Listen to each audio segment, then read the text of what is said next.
Hello बेटा, welcome to physics classes. बेटा last video lecture में हम बायोट-सेवर्ट्स लॉ की एप्लीकेशंस डिस्कस कर रहे थे और लास्ट 2 वीडियो लेक्चर्स में हमने स्टेट वायर एप्लीकेशन डिस्कस की थी, हमने सर्कुलर करंट कैरिंग लूप वाली एप्लीकेशन डिस्कस की थी और उन दोनों एप्लीकेशंस में हमने बायोट-सेवर्ट्स लॉ की हेल्प से स्ट्रेट वायर के अराउंड मैग्नेटिक फील्ड की वैल्यू फाइंड आउट की थी और करंट कैरिंग लूप के सेंटर में मैग्नेटिक फील्ड की वैल्यू हमने फाइंड आउट की थी। तो आज बेटा हम बायोट-सेवर्ट्स लॉ की हेल्प से थर्ड एप्लीकेशन डिस्कस करने वाले हैं। और थर्ड एप्लीकेशन क्या है बेटा? That is magnetic field intensity along the axis of circular current carrying loop. तो बेटा हमारे पास एक सर्कुलर करंट कैरिंग लूप होगा और उसके एक्सेस के अलोंग हमें बायोट-सेवर्ट्स लॉ की हेल्प से मैग्नेटिक फील्ड इंटेंसिटी की वैल्यू फाइंड आउट करनी है। So with the help of Biot-Savart's law we are going to find out magnetic field intensity along the axis of current carrying circular loop. तो अब हमारा matter of discussion है magnetic field intensity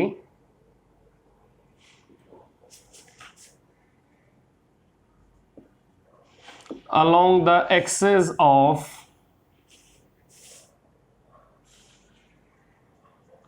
current carrying conducting loop।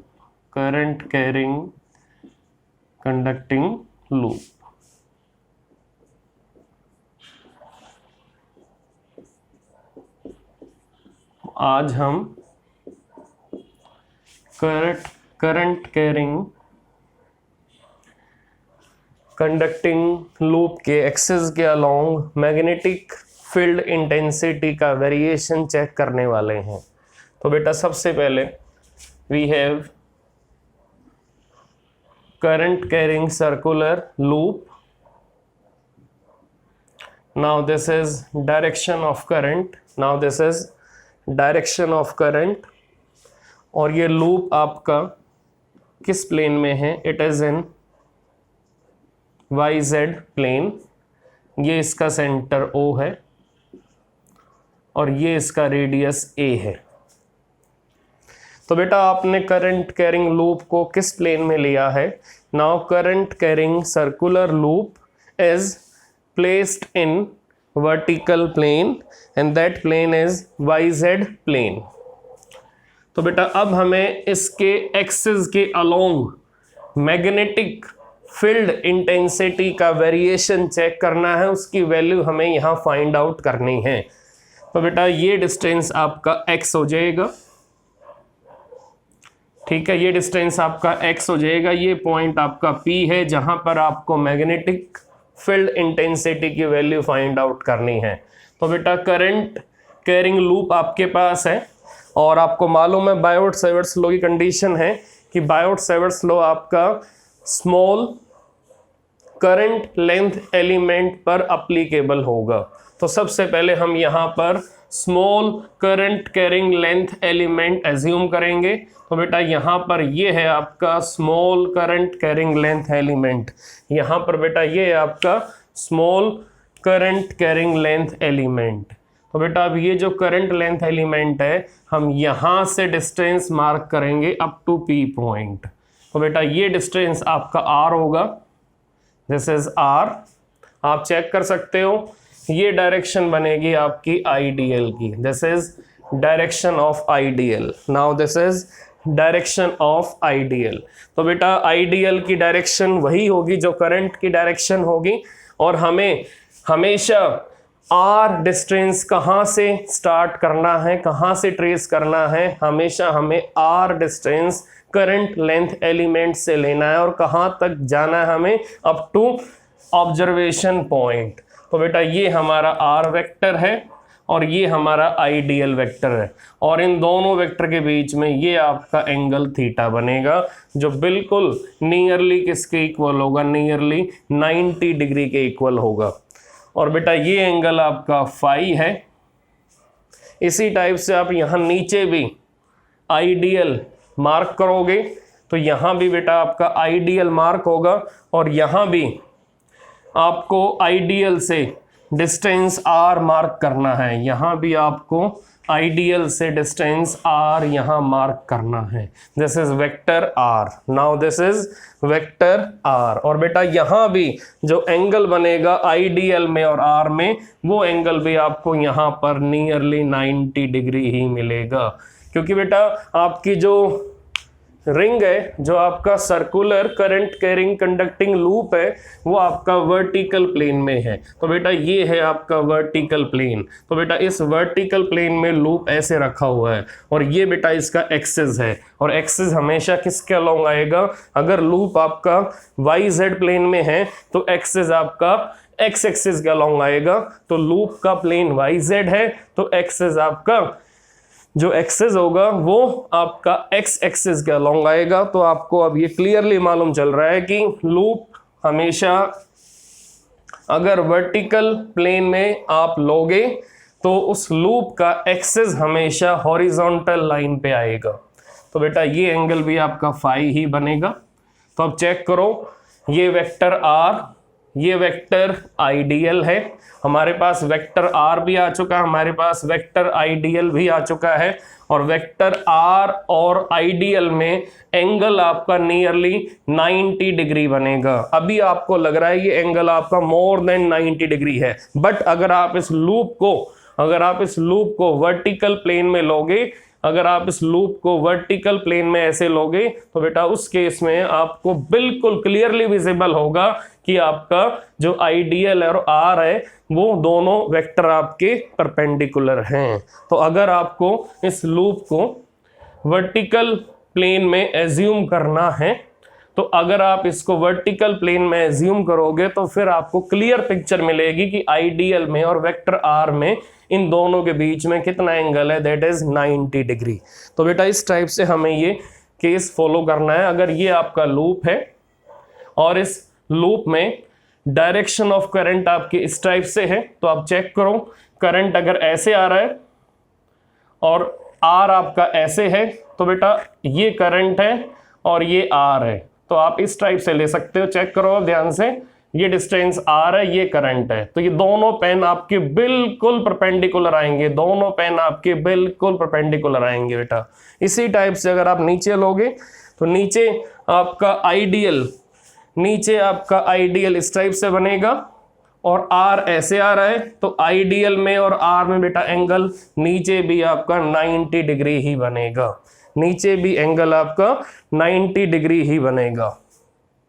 तो बेटा आप check करते हैं कि ये वेक्टर आर है, ये वेक्टर आइडियल है, तो हमें आर भी मिल चुका है, हमें आइडियल भी मिल चुका है और हमें थीटा भी मिल चुका है। तो अब हम यहाँ पर बायोट-सेवर्ट्स लॉ इजीली लगा सकते हैं। Now apply Biot Savart's law.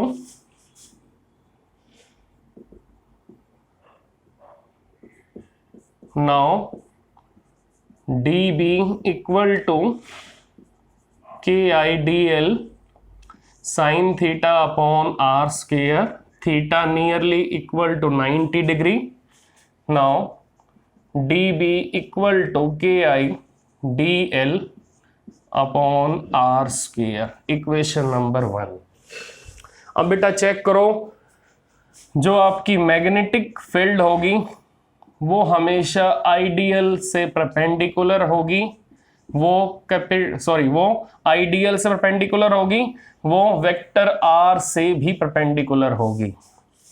तो बेटा आपको मालूम है कि अगर मैं बायोट-सेवर्ट्स लॉ की वेक्टर फॉर्म लिखूंगा तो वेक्टर फॉर्म कैसे लिखूंगा, D B vector equal to KIDL cross R upon R cube. अब चेक करो बेटा, जो dB है उसका रिलेशन क्या होगा आइडियल के साथ, उसका रिलेशन क्या होगा r के साथ, dB हमेशा आइडियल से परपेंडिकुलर होगा, इसी टाइप से dB आपका वेक्टर r से भी परपेंडिकुलर होगा। तो ये रूल है वेक्टर क्रॉस प्रोडक्ट का कि अगर दो वेक्टर आपके क्रॉस साइन से मल्टीप्लाई होंगे तो जो रिजल्ट आएगा वो रिजल्ट हमेशा इन दोनों वेक्टर से परपेंडिकुलर होगा, इन दोनों वेक्टर से परपेंडिकुलर होगा।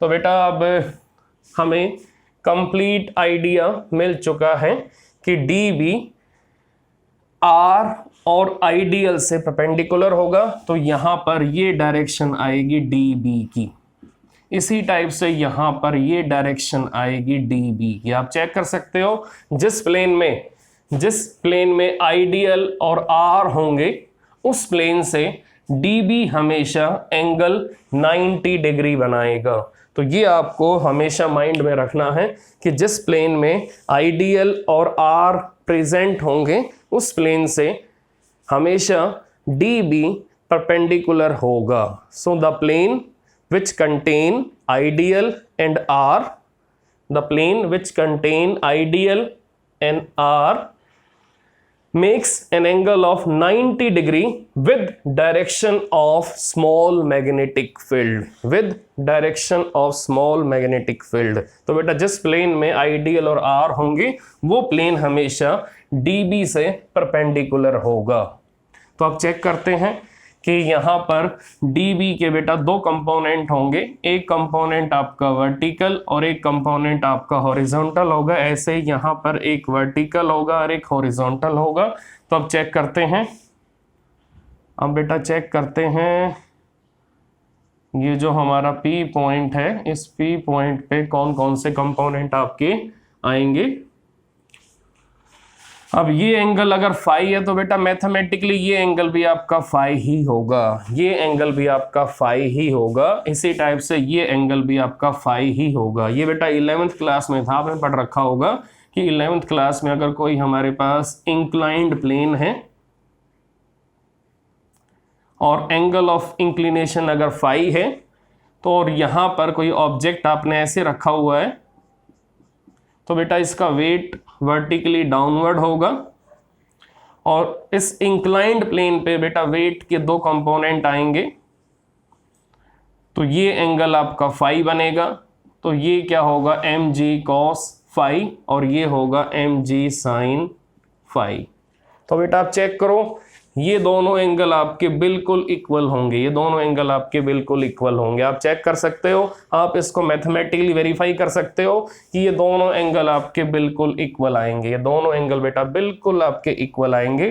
तो आपको कंप्लीट यहाँ से आइडिया मिलेगा, कंप्लीट यहाँ से आइडिया मिलेगा आपको कि जैसे इंक्लाइंड सरफेस पे ये दोनों एंगल आपके इक्वल होते हैं उसी टाइप से यहाँ भी ये दोनों एंगल बेटा बिल्कुल इक्वल होंगे। तो यहाँ बोलो यहाँ क्या आएगा dB cos फाई, यहाँ dB cos फाई और यहाँ बोलो बेटा dB sin phi, dB sin phi. अब चेक करो ये वाला कंपोनेंट इस वाले कंपोनेंट से बेटा कैंसिल हो जाएगा, इसका meaning dB cos phi component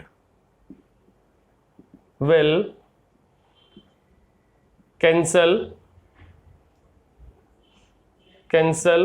in pair. तो बेटा ये कंपोनेंट आपके पेयर में कैंसिल हो जाएंगे। तो बेटा ये कंपोनेंट आपके cos वाले कंपोनेंट आपके पेयर में कैंसिल हो जाएंगे। तो बेटा हमें ये बिल्कुल प्रॉपर वे से माइंड में रखना है कि dB हमेशा आइडियल और r से परपेंडिकुलर होगा। जिस प्लेन में ये दोनों वेक्टर होंगे उस प्लेन में कभी भी dB नहीं आएगा, उस प्लेन से हमेशा परपेंडिकुलर आपका dB आएगा। तो बेटा अब dB cos फाई आपका आपस में कैंसिल हो जाएगा, पेयर में कैंसिल हो जाएगा, तो हमें सिर्फ dB sin फाई को ऐड करना है। तो हमें इंटीग्रेशन किसके ऊपर लगाना है, हमें इंटीग्रेशन साइन वाले जो कंपोनेंट्स हैं उसके ऊपर लगाना है। तो बेटा अब इंटीग्रेशन अगर आप लगाओगे तो इंटीग्रेशन के लिए हमारे पास एक ही टाइप के कंपोनेंट यहाँ बचे हुए हैं, वो कौन से हैं, दैट इज साइन कंपोनेंट्स। तो बेटा कॉस वाले तो कैंसिल हो जाएंगे, सिर्फ साइन वाले बचेंगे, और साइन वाले जो कंपोनेंट्स हैं हमें उन्हीं के ऊपर इंटीग्रेशन लगाना है। Now this integration over dv sin phi will be equal to total magnetic field at point P। तो अब हमें यहां पर dB की वैल्यू पुट करनी है और लिमिट भी यहां लगानी पड़ेगी।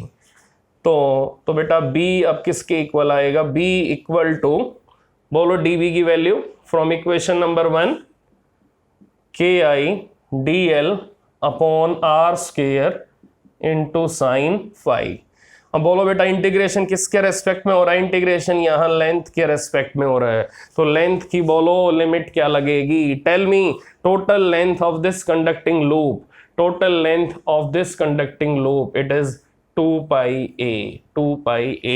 तो बोलो बेटा लिमिट क्या लगेगी, लिमिट आपकी लगेगी 0 to 2 पाई a। लिमिट आ गई, लोअर लिमिट आपकी 0, अपर लिमिट आपकी 2 पाई a। अब यहां पर k भी कांस्टेंट है, करंट भी कांस्टेंट है। नाउ k भी कांस्टेंट, करंट भी कांस्टेंट है, और अपॉन है r स्क्वायर, अपॉन है बेटा r स्क्वायर, और अंदर बचेगा 0 से 2 pi a dl sine phi. तो बेटा चेक करो r की वैल्यू क्या लोगे बेटा, यहां पर बोलो ये तो वेक्टर r है, और यहां सिंपल r क्या होगा, यहां पर इस वेक्टर का मैग्नीट्यूड क्या होगा, यहां पर r वेक्टर का बोलो मैग्नीट्यूड क्या होगा। तो चेक करो बेटा, ये आपका परपेंडिकुलर है, इस ट्रायंगल में चेक करो, ये जो ट्रायंगल बनी इस ट्रायंगल में चेक करो, a परपेंडिकुलर है, x आपका बेस है और r आपका हाइपोटेन्यूज है। तो बोलो r किसके इक्वल आएगा, r equal to under root X square plus A square. r की वैल्यू बेटा, r की वैल्यू है under root X square plus A square. तो अब नेक्स्ट स्टेप बोलो बेटा क्या होगा, b equal to KI upon r square. बेटा यहां अगर स्क्वायर करोगे तो ये अंडर रूट, ये स्क्वायर रूट आपका कैंसिल हो जाएगा, ये आपका यहां से एलिमिनेट हो जाएगा, तो यहां क्या आएगा X square plus A square. अब बेटा sine phi means perpendicular upon hypotenuse, तो बेटा ए ऊपर आ जाएगा, नीचे बोलो क्या आएगा, नीचे आपका आएगा hypotenuse under root X square plus A square, और बेटा यहां आ जाएगा dl 0 से 2 पाई a, 0 से 2 पाई a। तो बेटा अब यहां पर लास्ट में आपका एक्सप्रेशन क्या आएगा मैग्नेटिक फील्ड का, KIA इंटू 2 पाई a। बेटा dl का अगर आप इंटीग्रेशन करोगे और लिमिट आप पुट करोगे, upper limit minus lower limit, यहाँ l की पावर 0 लोगे, तो बेटा क्या आंसर आएगा 2 pi a minus 0 and it is equal to 2 pi a। Now KIA into 2 pi a upon X square plus A square whole power 3/2। तो बेटा यहाँ पावर 1, यहाँ पावर 1/2, 1 प्लस 1/2 बेटा 3/2 हो जाएगा।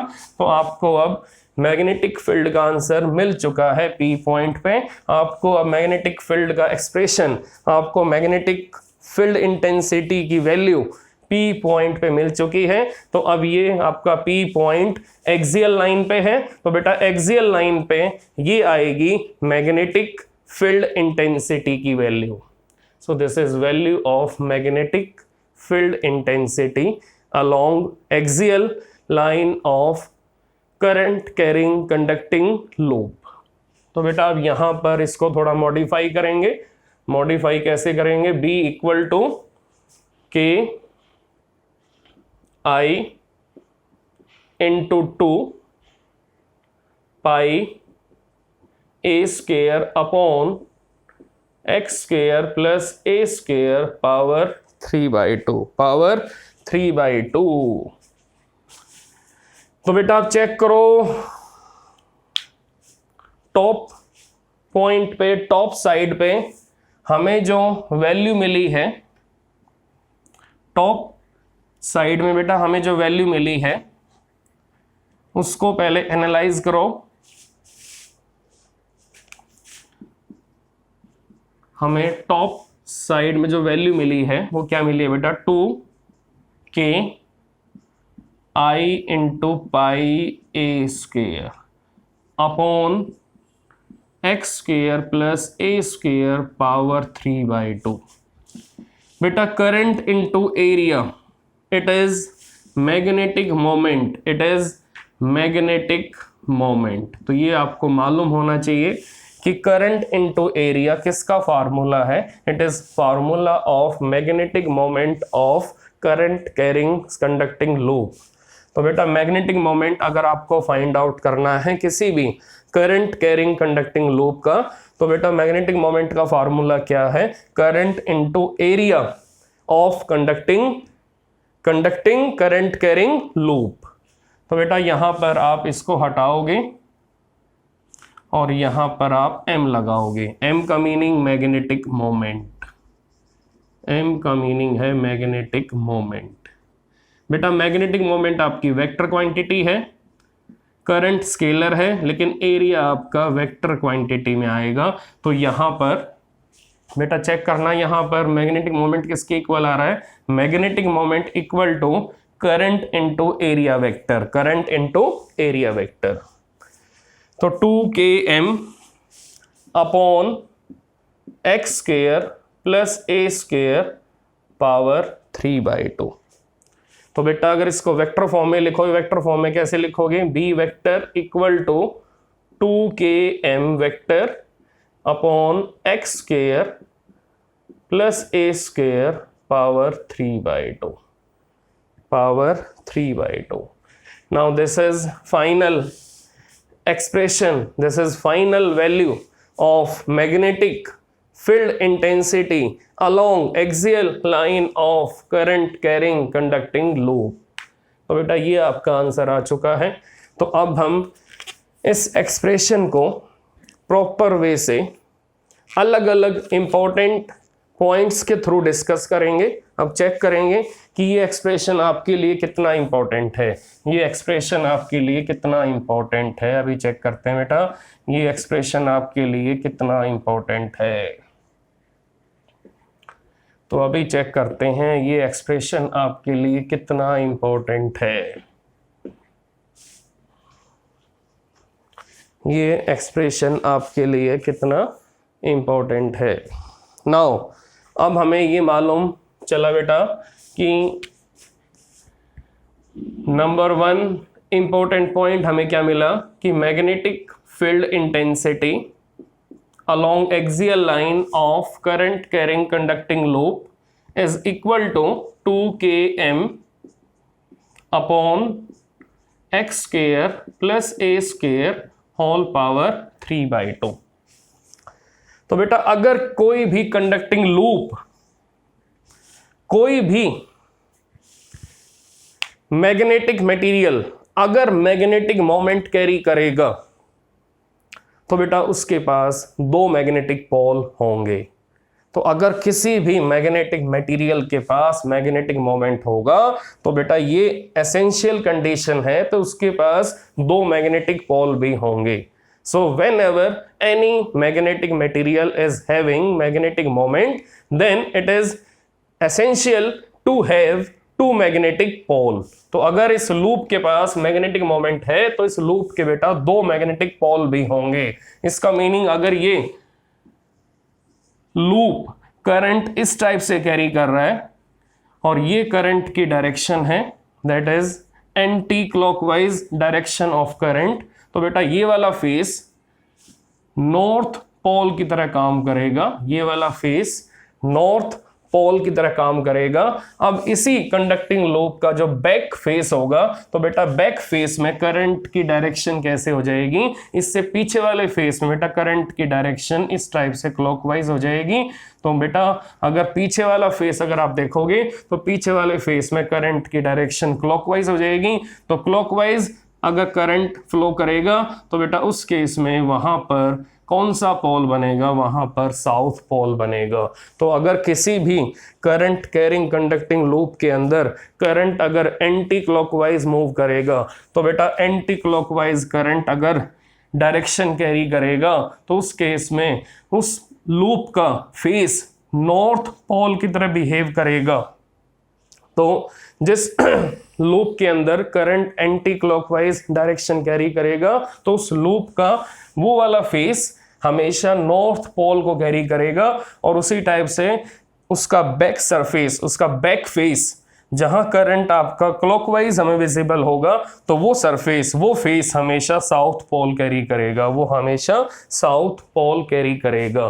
तो अगर आप किसी पेपर पे सर्कल ड्रॉ करोगे तो उस सर्कल में अगर आपने करंट को एंटी क्लॉकवाइज शो किया है, तो अगर आप उस पेपर को रिवर्स करोगे, पलटोगे, तो बेटा बैक साइड में करंट की डायरेक्शन आपको क्लॉकवाइज विजिबल होगी। तो बैक साइड में करंट की डायरेक्शन आपको क्लॉकवाइज विजिबल होगी। मैं आपको प्रॉपर वे से एक बार डेमो दे देता हूं, फिर आपको प्रॉब्लम नहीं आएगी,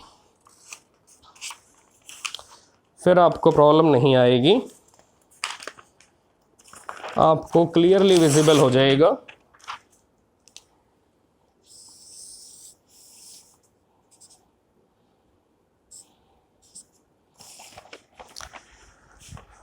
तो बेटा आप चेक करो, यहां पर चेक करो, आप यहां पर अब करंट की डायरेक्शन आपको कैसी विजिबल हो रही है। यहां चेक करो, यहां पर आपको करंट की डायरेक्शन कैसी विजिबल हो रही है। तो यहां पर करंट अगर आपका एंटी क्लॉकवाइज है तो बेटा इसी पेपर की बैक साइड में चेक करो, बैक साइड में करंट की डायरेक्शन आपको कैसे मिलेगी। आप चेक करो आपको बैक साइड में करंट की डायरेक्शन कैसे मिल रही है। तो बेटा इसी का जो बैक फेस होगा वहां आपको करंट की डायरेक्शन क्लॉकवाइज मिलेगी। तो बेटा इसका जो फ्रंट वाला फेस होगा, यहाँ पोल कौन सा बनेगा, नॉर्थ पोल बनेगा, और इसके बैक वाले सरफेस पे पोल कौन सा बनेगा, इसके बैक वाले फेस पे बेटा पोल बनेगा साउथ पोल बनेगा। तो फ्रंट वाले पे नॉर्थ पोल आएगा और बैक वाले पे फ्रंट वाले पे बेटा कौन सा पोल आएगा। ये जो फ्रंट आपका फेस है, यहाँ फ्रंट वाले फेस पे आपका नॉर्थ पोल बनेगा, और इसके बैक साइड वाले फेस पे, इसके रिवर्स फेस पे आपका साउथ पोल बनेगा। चेक कर सकते हो कि यहाँ पर डायरेक्शन आपकी क्लॉकवाइज है, और बेटा क्लॉकवाइज केस में यहाँ पर पोल आपका साउथ बनेगा। तो इसका meaning current carrying conducting circular loop आपका मैग्नेट की तरह बिहेव करेगा, और हर मैग्नेट के अंदर बेटा दो पोल होते हैं। तो फ्रंट वाला फेस आपका नॉर्थ पोल है और बैक वाला फेस आपका साउथ पोल है। तो फ्रंट वाले में करंट अगर एंटी क्लॉकवाइज होगा तो पोल आपका नॉर्थ बनेगा, और इसके बैक सरफेस में करंट अगर, इसके बैक फेस में करंट अगर क्लॉकवाइज होगा तो वहां पोल आपका साउथ पोल बनेगा। और मैग्नेटिक फील्ड ऑफ लाइंस कैसे निकलेंगी, from north pole to south pole, from north pole to south pole. तो बेटा मैग्नेटिक फील्ड ऑफ लाइंस आपकी एमिट होंगी नॉर्थ पोल से, और कहां जाएंगी, कहां टर्मिनेट होंगी, टर्मिनेट नहीं होंगी बेटा, वो लूप बनाएंगी। तो हमेशा मैग्नेटिक फील्ड ऑफ लाइंस आपकी लूप बनाएंगी। कहां से निकलेंगी, फ्रॉम नॉर्थ पोल, और बेटा कहां पर वो एंट्री लेंगी, साउथ पोल पे वो एंट्री लेंगी, और फिर मैग्नेट के अंदर कैसे चलेंगी, मैग्नेट के अंदर वो चलेंगी south pole to north pole. तो बेटा मैग्नेट के बाहर मैग्नेटिक फील्ड ऑफ लाइंस कैसे निकलती हैं, from north pole to south pole, और फिर मैग्नेट के अंदर कैसे चलती हैं, मैग्नेट के अंदर वो चलेंगी south pole to north pole. तो बेटा ये आपको मालूम होना चाहिए, मैग्नेटिक फील्ड ऑफ लाइंस हमेशा क्लोज लूप बनाएंगी, हमेशा वो क्लोज लूप के अंदर चलती हैं। तो बेटा अब नंबर 1 आपने इंपॉर्टेंट पॉइंट डिस्कस किया कि current carrying conducting circular loop आपका मैग्नेट की तरह काम करेगा। उसके पास दो मैग्नेटिक पोल होंगे, नॉर्थ पोल और साउथ पोल। ठीक है बेटा। नंबर 2 पॉइंट ये बेटा हमें ये मिली है डायरेक्शन ऑफ, हमें ये मिली है direction of magnetic field 2km upon X square plus A square 3/2। तो बेटा जो डायरेक्शन आपकी बी की होगी वही सेम डायरेक्शन आपकी मैग्नेटिक मोमेंट की होगी। तो बेटा चेक करो, जो डायरेक्शन आपकी बी की होगी, direction of B vector is same as direction of M vector. तो बेटा जो डायरेक्शन मैग्नेटिक मोमेंट की होगी वही सेम डायरेक्शन आपको किसकी मिलेगी, वही सेम डायरेक्शन आपको मैग्नेटिक फील्ड इंटेंसिटी की मिलेगी। इन दोनों वेक्टर्स के बीच में इक्वलिटी का साइन है, तो दोनों वेक्टर्स की डायरेक्शन आपकी सेम आएगी। नाउ नंबर 3 पॉइंट क्या है कि मैग्नेटिक फील्ड की value current carrying circular conducting loop के सेंटर में क्या होगी। तो बेटा मैग्नेटिक फील्ड की value current carrying circular conducting loop के सेंटर में क्या होगी। तो बेटा अगर आप कंडक्टिंग लूप का फिगर बनाओगे तो हमें इसके सेंटर में b की वैल्यू फाइंड आउट करनी है। आप चेक करो सेंटर में x की वैल्यू क्या हो जाएगी, 0 हो जाएगी। तो सेंटर में बेटा एक्सियल डिस्टेंस क्या हो जाएगा, एक्सियल डिस्टेंस आपका 0 हो जाएगा। तो यहां पर आप बोलो b की वैल्यू क्या आएगी, that is 2km upon A square power 3/2। तो यहां पर बेटा b की वैल्यू क्या आएगी, that is 2km upon A cube. आप चेक कर सकते हो, आप बेटा चेक कर सकते हो। तो आपके पास सिंपल आइडिया आ चुका है कि 2km अपॉन ए क्यूब वैल्यू कब आएगी, जब आप x की वैल्यू 0 लोगे। तो ये आंसर आएगा आपका मैग्नेटिक फील्ड का at centre of current carrying circular conducting loop. Now अब बेटा सेंटर पे हमने वैल्यू तो फाइंड आउट कर ली मैग्नेटिक फील्ड की, लेकिन अब हमें डायरेक्शन भी फाइंड आउट करनी है, सेंटर पे क्या डायरेक्शन आएगी। तो चेक करते हैं कि सेंटर पे मैग्नेटिक फील्ड की बेटा डायरेक्शन क्या आएगी। अब चेक करते हैं सेंटर पे मैग्नेटिक फील्ड की डायरेक्शन क्या आएगी। ये हमारा कंडक्टिंग लूप है, इसमें ये डायरेक्शन है करंट की, और बेटा लूप का प्लेन कौन सा है, YZ प्लेन है। तो अब चेक करते हैं कि यहां पर करंट अगर आपका एंटी क्लॉकवाइज डायरेक्शन में है, अगर यहां पर करंट आपका एंटी क्लॉकवाइज डायरेक्शन में है, तो बेटा यहां पर एरिया वेक्टर कहां होगा, एरिया वेक्टर बेटा वर्टिकली आउटवर्ड होगा। आप चेक करो यहां पर ये जो आपका कंडक्टिंग लूप है ये किस प्लेन में है, it is in YZ plane. अब चेक करो ये कंडक्टिंग लूप अगर आपका YZ प्लेन में है और इसके अंदर करंट एंटी क्लॉकवाइज डायरेक्शन में है, तो यहां पर बेटा चेक करो जो एरिया वेक्टर होगा वो वर्टिकली आउटवर्ड होगा। क्यों? क्योंकि अगर आप राइट हैंड थंब रूल यहां लगाओगे तो यहां पर फिंगर्स की रोटेशन करंट की डायरेक्शन को सेंस करेगी और थंब आपको डायरेक्शन ऑफ मैग्नेटिक मोमेंट देगा या डायरेक्शन ऑफ एरिया वेक्टर देगा। तो बेटा यहां पर एरिया वेक्टर की डायरेक्शन हमें किससे मिलेगी,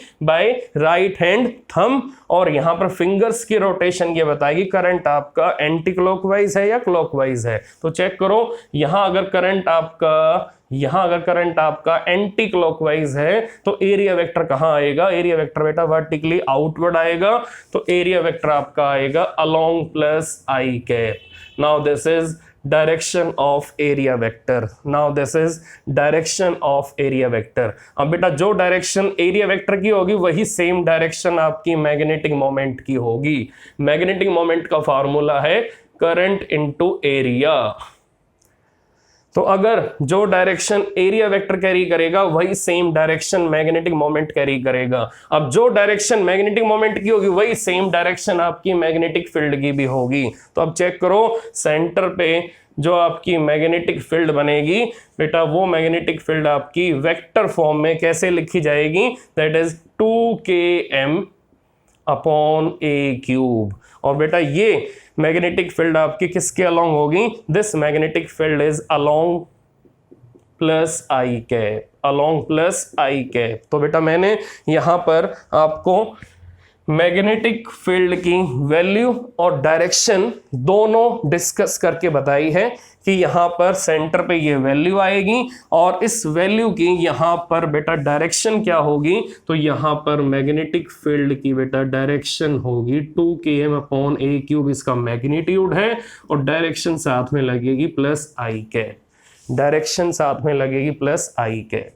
तो बेटा इस टाइप से हम किसी भी करंट कैरिंग सर्कुलर लूप के एक्सियल लाइन पे मैग्नेटिक फील्ड की वैल्यू और डायरेक्शन को फाइंड आउट कर सकते हैं।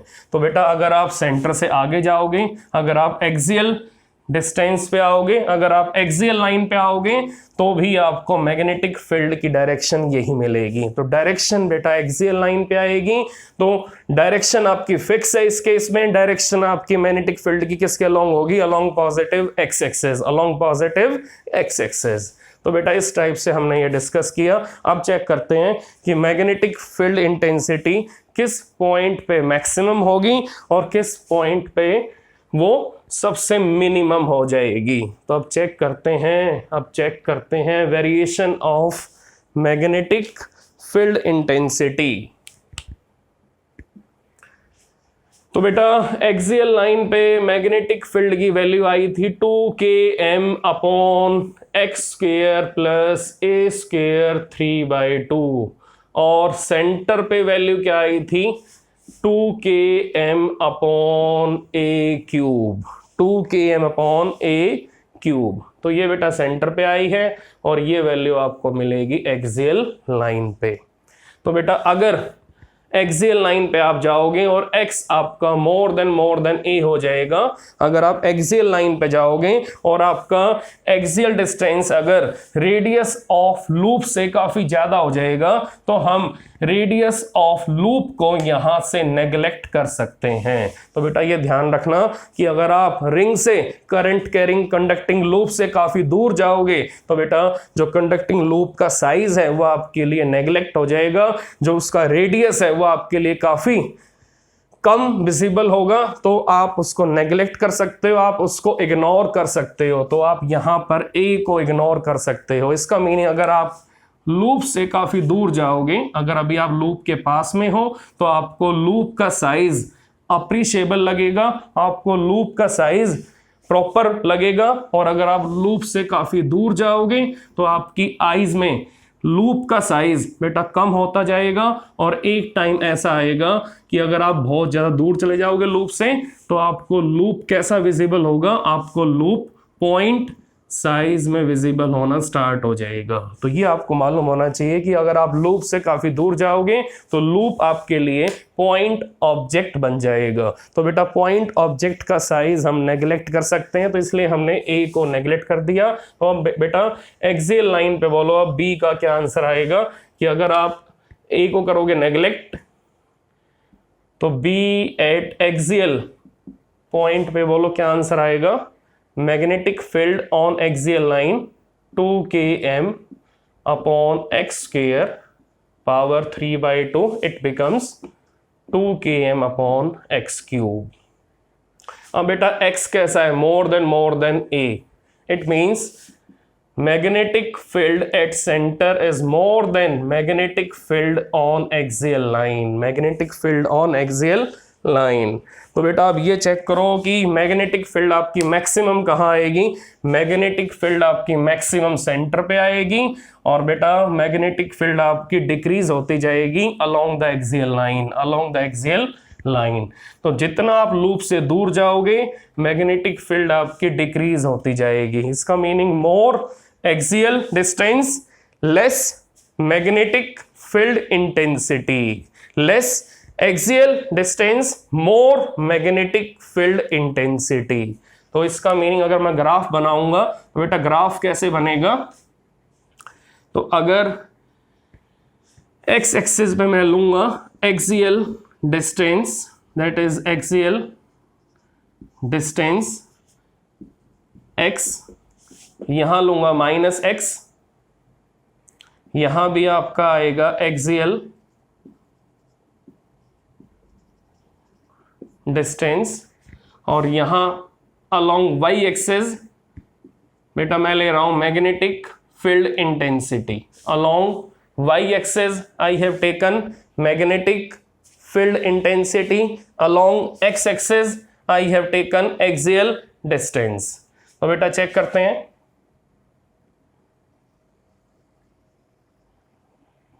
वैल्यू कैसे आएगी चेक करो। अब यहां पर बेटा x की वैल्यू 0 है, तो यहां पर हम बिल्कुल लूप के सेंटर में हैं, तो यहां पर मैग्नेटिक फील्ड की वैल्यू सेंटर वाली आएगी, that is 2km upon a cube. और बेटा आप जैसे जैसे एक्सिस के अलोंग चलोगे तो आपकी मैग्नेटिक फील्ड की वैल्यू डिक्रीज होती जाएगी।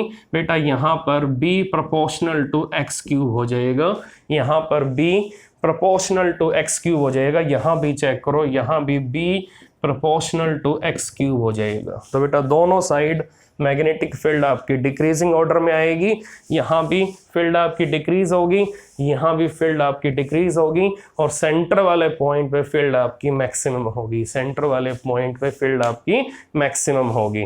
तो बेटा इस टाइप से बेटा हम मैग्नेटिक फील्ड इंटेंसिटी को दोनों साइड, लूप के दोनों साइड चेक करते हैं। अगर हम लूप से आगे जाएंगे तो फील्ड हमारी डिक्रीज होगी, अगर हम लूप से पीछे जाएंगे तो फील्ड हमारी डिक्रीज होगी, और अगर हम लूप के सेंटर में खड़े हैं तो हमें फील्ड की वैल्यू मैक्सिमम मिलेगी, that is 2km upon a cube. Now this is all about magnetic field due to current carrying circular conducting loop along the axial line,